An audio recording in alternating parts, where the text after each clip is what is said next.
है। हम एक बात और बताना चाहेंगे यहां पर, देखिए अमेरिकन के पास एक स्पेशल सीक्रेट ऑपरेशंस करने के लिए एक कमांड है जिसको जेसॉक कहते हैं, जॉइंट स्पेशल ऑपरेशंस कमांड। ये पूरी दुनिया में जेसॉक का काम यह है कि पूरी दुनिया में ये दहशतगर्दी करती है, हुकूमतों के तख्ते उलटते हैं, दूसरे मुल्कों में दाखिल होते हैं, वहां weapons of mass destruction, nuclear weapons को तलाश करके तबाह करते हैं, असैसिनेशंस करते हैं, दहशतगर्द ग्रुप तैयार करते हैं, दहशतगर्द ग्रुपों को सपोर्ट करते हैं, फंड करते हैं, हुकूमत, जैसे हमने कहा हुकूमतों के तख्ते उलटते हैं। सही। वो तमाम काम के जो होलब्रुक डॉक्ट्रिन के तहत इन्होंने पाकिस्तान के खिलाफ करने थे। होलब्रुक डॉक्ट्रिन हम पहले डिस्कस कर चुके हैं कि जिस यूगोस्लाविया में जो डॉक्ट्रिन इन्होंने इस्तेमाल की थी वो डॉक्ट्रिन होलब्रुक लेकर पाकिस्तान आया था, जिसके तहत पाकिस्तान में सूबाइयत का फरोग देना ताकि सूबे आपस में बिखरे, फसाद बर्पा हो, दहशतगर्द ग्रोहों को सपोर्ट करना ताकि वो दहशतगर्द ग्रोह जो है पाकिस्तान की फेडरल आर्मी से, मरकज से लड़े, और उसके साथ साथ पाकिस्तान में इकोनॉमिक कोलैप्स को बर्पा करना। ये बर्पा करना कि फाइनेंशियल पॉलिसीज की वजह से जो बिल्कुल आईएमएफ की पॉलिसीज इस वक्त इंप्लीमेंट की जा रही हैं, ये उसी होलब्रुक डॉक्ट्रिन का एक हिस्सा है। जेसॉक इस वक्त अफगानिस्तान के सूबे हिलमंद में डिप्लॉय की गई है। राइट। अफगानिस्तान में कमांड जेसॉक को दे दी गई है। अब सवाल ये पैदा होता है कि अफगानिस्तान में तो कोई वेपन्स ऑफ मैस डिस्ट्रक्शन नहीं है, अफगानिस्तान में तो कोई इनको टारगेटेड असैसिनेशन करके किसी हुकूमत का तख्ता नहीं उलटना। जेसॉक बराह रास्त ऑर्डर्स लेती है प्रेसिडेंट ऑफ यूनाइटेड स्टेट्स के साथ, ये अमेरिका की कमांड के तहत भी नहीं आते हैं। इनके ऑर्डर्स इतने सीक्रेट होते हैं, इनका तमाम काम सीक्रेट ऑपरेशंस हैं, कहीं इनकी डॉक्यूमेंटेशन नहीं होती, कहीं रिकॉर्ड नहीं होता।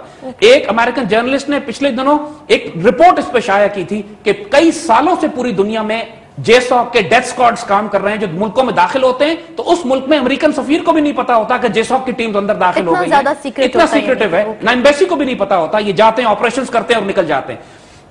अब अगर हिलमंद में इन्होंने अपना बेस बनाया है तो हिलमंद के पास तो सिर्फ ईरान और पाकिस्तान है, जेसॉक वहां क्या कर रहा है? यह बात बिल्कुल कंफर्म्ड है, ऑन रिकॉर्ड है, ये बात तो गूगल पे भी मिल जाती है कि इराक के वेपन्स ऑफ मैस डिस्ट्रक्शंस के नाम पर जेसॉक टीम इराक पर हमला करने से पहले पूरे इराक में घूम के दहशतगर्दी, तसादुम, chaos, anarchy, demolition, explosive, sabotage और कत्ल गारत की मूवमेंट्स बिल्ड कर चुकी हैं। फिर इराक को बुनियाद बनाकर जब इन्होंने कब्जा कर लिया तो ये ईरान में अपने स्पेशल फोर्सेस जेसॉक के भेजते रहे कि जो अंदर जाके उनके कमांडो जाके ईरान के अंदर बगावत और दहशतगर्दी बर्पा कर रहे हैं, और अब इन्होंने शिफ्ट कर दिया उनको, और ये साथ साथ ये पाकिस्तान में कर रहे हैं। ये इराक से भी ईरान में जा रहे हैं, अफगानिस्तान से भी जा रहे हैं, और अफगानिस्तान से ये पाकिस्तान में भी आ रहे हैं। राइट। ये टिपिकल जेसॉक ऑपरेशंस हैं कि जो बलूचिस्तान लिबरेशन आर्मी को जो सपोर्ट किया जा रहा है, जो तहरीक तालिबान को सपोर्ट किया जा रहा है, ये भी कंफर्म रिपोर्ट्स हैं कि अमेरिकन मरीन्स ने खुफिया तौर पर मकरान साहिल पे लैंडिंग्स की हैं। इन्होंने ट्रूप्स लैंड किए हैं, जिसके बाद ये गायब हो गए, पता नहीं लगा इनको कि लोकल एसेट्स जो इनके हैं बलूचिस्तान लिबरेशन आर्मी के, जिनको इन्होंने तैयार किया है, वो इनको लेके जा रहे हैं, बिकॉज बलूचिस्तान और मकरान का साहिल इनके लिए बहुत ज्यादा दिलचस्पी रखता है। इनको खतरा यह है कि जब ये पाकिस्तान के खिलाफ कोई कार्रवाई करेंगे तो नेटो की सप्लाई लाइन जो पाकिस्तान से गुजर रही है वो रोक दी जाएंगी।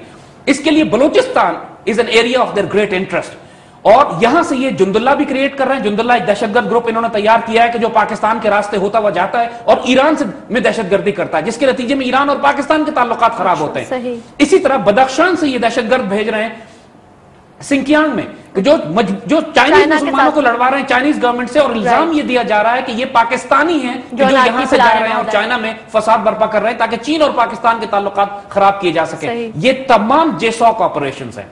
हम इस पूरे खेल को देख भी रहे हैं, समझ भी गए, एक्सपोज्ड भी है।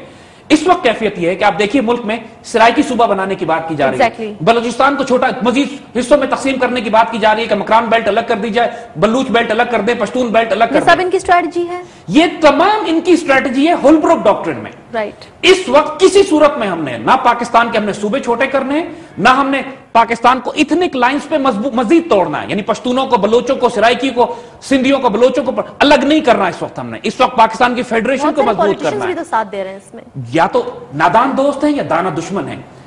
इस वक्त इन लोगों की जो स्ट्रेटजी है, we have understood their game plan, we know what they are trying to do.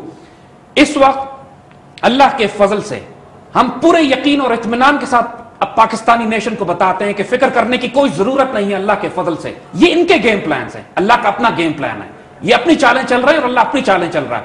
इंशाल्लाह हमारे न्यूक्लियर एसेट को कोई खतरा नहीं है, लेकिन हम ये वार्निंग इनको दे रहे हैं कि इनकी अटेम्प्ट भी अगर हुई हमारे किसी न्यूक्लियर इंस्टॉलेशन पे तो we will hit them back with all the force we have. ये याद करेंगे उस दिन को, हम फिर कहते हैं روئیں گے اس دن کو جس دن یہ پیدا ہوئے تھے، اگر انہوں نے ہمارے جگر پہ، ہمارے دل پر ہاتھ ڈالا تو۔ ہمارے نیوکلیر ایسٹس، ہماری احساس ہے، ہمارا وجود، ہماری عزت اور آبرو کے ہم نے ایسٹس بنائے قربانیاں دے کر، ان کی حفاظت کرنا بھی ہم جانتے ہیں۔